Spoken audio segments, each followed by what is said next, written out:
Hello বন্ধুরা, আসসালামু আলাইকুম। কি অবস্থা সবার? কেমন আছেন? আশা করি সবাই ভালো আছেন। আজকে আমি আছি বালিয়াটির জমিদার বাড়িতে। বালিয়াটির জমিদার বাড়ি দেখতে হলে আপনাকে যেতে হবে মানিকগঞ্জ জেলা থেকে প্রায় ৮ কিলোমিটার দূরে সাটুরিয়া উপজেলার বালিয়াটি গ্রামে। ৭টি ঐতিহ্যবাহী স্থাপনা নিয়ে বালিয়াটির জমিদার বাড়ি গৌরবের সাক্ষী হয়ে মাথা তুলে দাঁড়িয়ে আছে। দৃষ্টিনন্দন এই জমিদার বাড়ির বিভিন্ন ভবন এক একজন উত্তরাধিকারীদের মাধ্যমে পৃথক পৃথক সময়ে নির্মিত করা হয়েছে। বালিয়াটির জমিদার বাড়িটি বর্তমানে বাংলাদেশের প্রত্নতাত্ত্বিক বিভাগের সংরক্ষণ ও পরিচালনা করা হচ্ছে। আর জমিদার বাড়ির কেন্দ্রীয় ব্লকে রংমহল খ্যাত ভবনে জাদুঘর গড়ে তোলা হয়েছে। বালিয়াটি প্যালেস নামেও পরিচিত এই জমিদার বাড়ি। ঊনবিংশ শতকে নির্মিত ঐতিহ্যবাহী প্রাসাদের চত্বরটি প্রায় ১৬,৫৫৪ বর্গমিটার এলাকা জুড়ে অবস্থিত। জমিদার বাড়ির প্রবেশ ফটকে দুই পাশে স্থাপিত রয়েছে দুটি সিংহের মূর্তি। সমস্ত জমিদার চত্বর উঁচু প্রাচীর দিয়ে ঘেরা এবং জমিদার বাড়ির মূল ফটক দিয়ে প্রবেশ করলেই সুপ্রশস্ত সবুজে ঢাকা আঙিনা চোখে পড়বে। আঙিনায় গড়ে তোলা হয়েছে সুন্দর ফুলের বাগান। আঙিনার পরেই পাশাপাশি ৪টি বহুতল ভবন রয়েছে। এই ভবনগুলোর পেছনেই আছে ৪টি পুকুর ও জমিদার আন্দরমহল। প্রাসাদের কক্ষ সংখ্যা প্রায় ২০০টি এবং প্রতিটি কক্ষেই সুনিপুণ কারুকাজ লক্ষ্য করা যায়। চুন সুরকি, লোহার পাত আর কাদামাটিতে নির্মিত ভবনগুলোর প্রতিটি দেয়াল প্রায় ২০ ইঞ্চি পুরু। অনন্য নির্মাণ কৌশল আর কারুকার্যপূর্ণ বালিয়াটি জমিদার বাড়ি তৎকালীন জমিদারদের অভিজাত্যকেই ফুটিয়ে তোলে। এ জমিদারদের পূর্বপুরুষ গোবিন্দ রায় সাহা ছিলেন একজন ধনাঢ্য লবণ ব্যবসায়ী। এই বাড়ির উত্তর-পশ্চিম অংশে লবণের একটা বড় গুলাবাড়ি ছিল।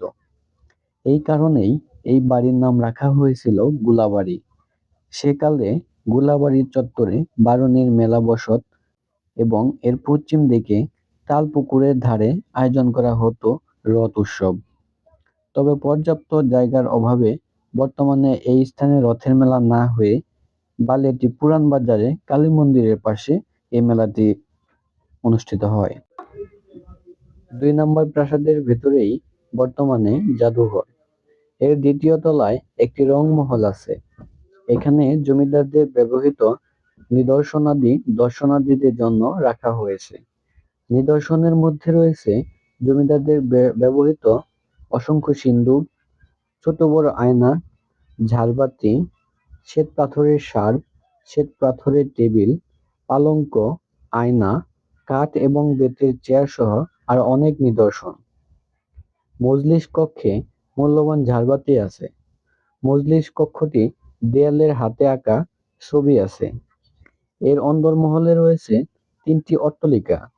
এখানে ছিল অতিথিদের থাকার জায়গা। এই জমিদার বাড়িতে ১৯২৩ সালের দিকে জমিদার কিশোরী রায় চৌধুরী নিজ ব্যয়ে একটি এলোপ্যাথিক দাতব্য চিকিৎসালয় স্থাপন করেন।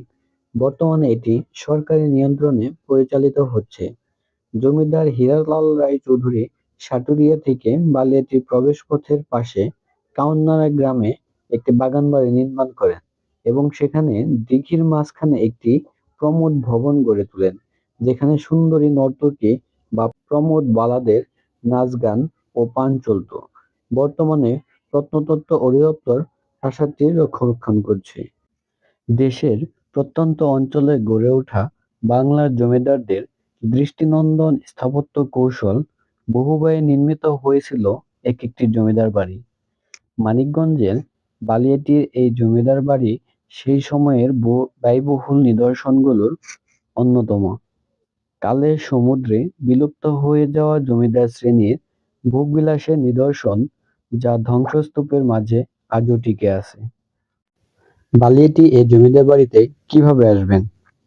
যারা ঢাকা থেকে আসবেন তারা ঢাকা গাবতলী বাসস্ট্যান্ড থেকে এসবি লিংক গেটলক পরিবহনে মাত্র ২ ঘন্টায় সাটুরিয়া পৌঁছে যাওয়া যায়।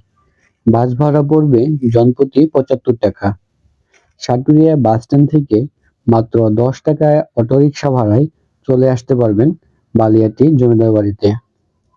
বালিয়াটি জমিদার বাড়িতে প্রবেশের জন্য জনপ্রতি টিকিটের হার ৩০ টাকা। জাদুঘরটি রোববার পূর্ণ দিবস এবং সোমবার অর্ধ দিবস হয়ে থাকে। অন্যান্য দিন খোলা থাকে সকাল ৯টা থেকে বিকাল ৫টা পর্যন্ত। তো আজকে এই পর্যন্তই। ধন্যবাদ সবাইকে। ভালো থাকবেন, সুস্থ থাকবেন, নিজের প্রতি যত্ন নেবেন এবং ভিডিওটি ভালো লাগলে লাইক এবং কমেন্টস করবেন।